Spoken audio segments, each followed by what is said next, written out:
impériale depuis les Almohades, capitale du Maroc depuis 1912, Rabat est implantée sur un site naturel d'une exceptionnelle beauté qui lui confère une incomparable douceur de vivre.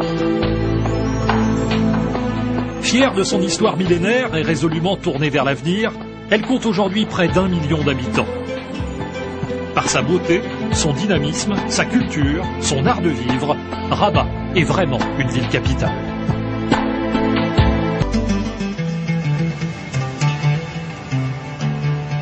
Difficile d'imaginer aujourd'hui à quoi pouvait ressembler Rabat il y a 3200 ans.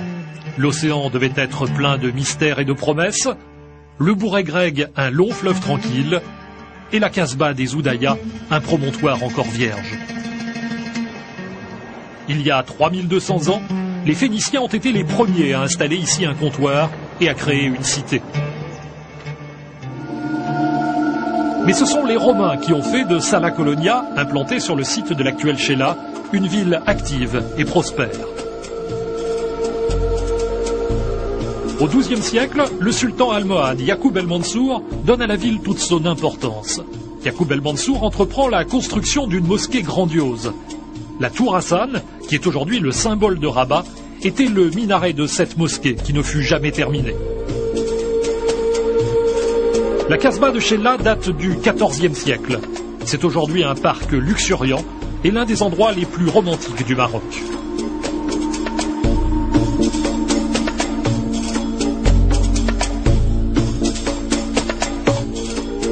Mais le joyau le plus précieux que l'histoire a légué à Rabat est sans conteste le quartier des Oudayas.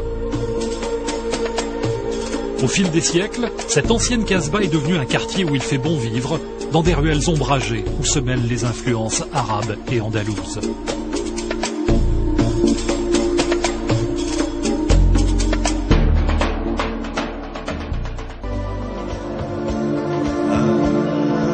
Si les Oudayas sont l'âme de Rabat, la Médina en est le cœur battant. C'est un quartier de ruelles animées où vivent commerçants et artisans.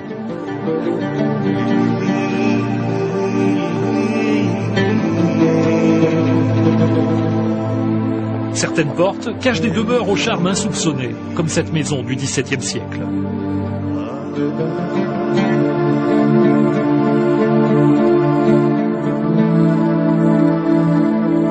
La ville moderne se développe après 1912, lorsque Rabat devient la capitale du royaume du Maroc.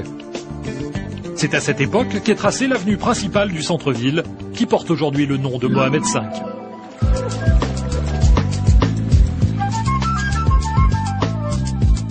Pour faire face à sa croissance, Rabat a dû construire de nouveaux quartiers, à Riyad, à l'architecture audacieuse, et le quartier d'affaires de la capitale depuis les années 1990.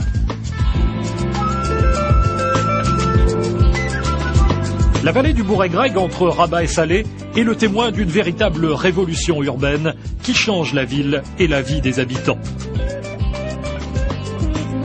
Les berges du fleuve, autrefois marécageuses, ont été aménagées pour devenir un espace de vie et de promenade. Un tunnel routier de plus d'1 kilomètre de long est creusé sous les bâtiments historiques des Oudayas. Le pont Moulay El Hassan, entre Rabat et Salé, va être détruit et remplacé par un nouvel ouvrage. Ce nouveau pont accueillera le futur tramway. Car Rabat est en train de se doter du premier tramway du Maroc. 2 lignes d'une vingtaine de kilomètres de long entreront en service en 2010.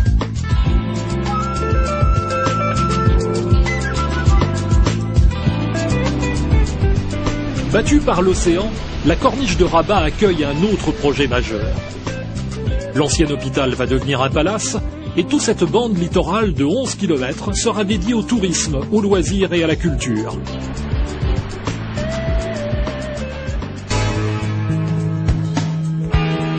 Capitale oblige, Rabat est au centre de l'activité diplomatique du Maroc. Elle accueille les ambassades et les grandes institutions internationales.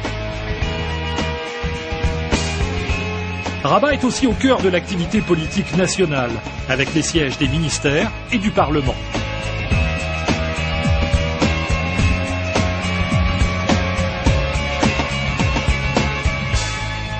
Autre pilier de la vie politique de Rabat, le siège de la municipalité.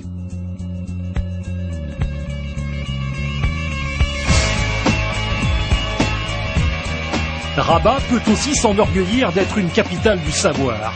Elle est au centre de la vie intellectuelle du royaume, grâce à ses universités, ses grandes écoles et ses instituts supérieurs.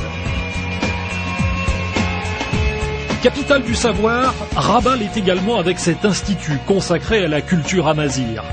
Et surtout avec la Bibliothèque nationale, qui a ouvert ses portes en 2008. Dans son écrin de verre, elle propose 300 000 ouvrages et une médiathèque.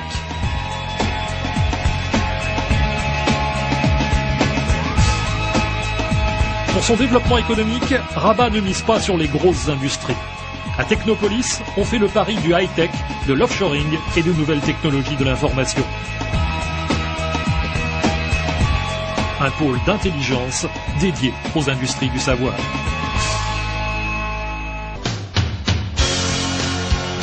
À Rabat, on n'a pas attendu que l'écologie soit à la mode pour se mettre au vert. La nature occupe un espace primordial dans la ville, avec ses jardins publics qui invitent à la promenade en plein centre de Rabat. Une ville propre et agréable à vivre, à Rabat c'est une réalité avec ses larges avenues et ses places propices à la convivialité.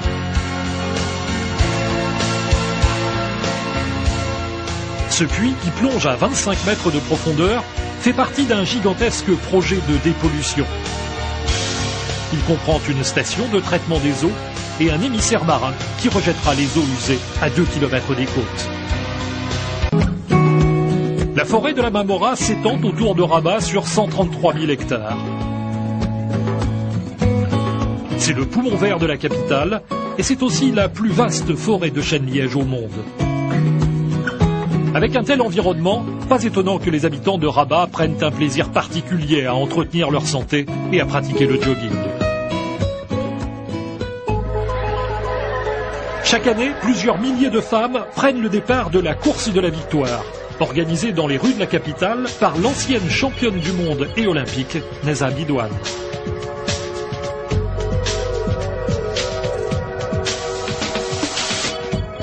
Rabat dispose aussi d'installations sportives de premier plan, comme le complexe sportif Moulay Abdallah, avec son stade de 65 000 places.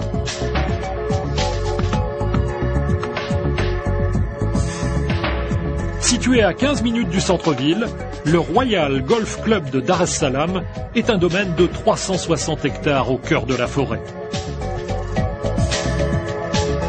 Mais ce n'est pas qu'un golf, c'est aussi un espace de sérénité et de tranquillité.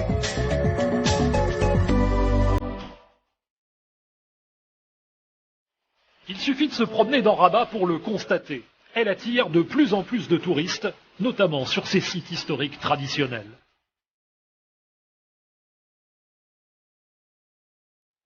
Tourisme de patrimoine, mais aussi tourisme balnéaire.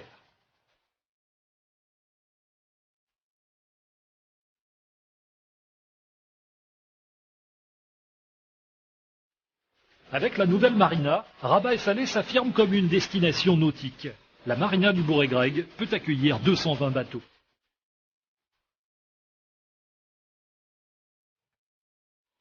Les barcassiers qui transportent hommes et marchandises de chaque côté du Bourg-et-Greg sont une des plus anciennes corporations de Rabat. En activité depuis le XIIe siècle, ils sont les dépositaires de la mémoire du fleuve.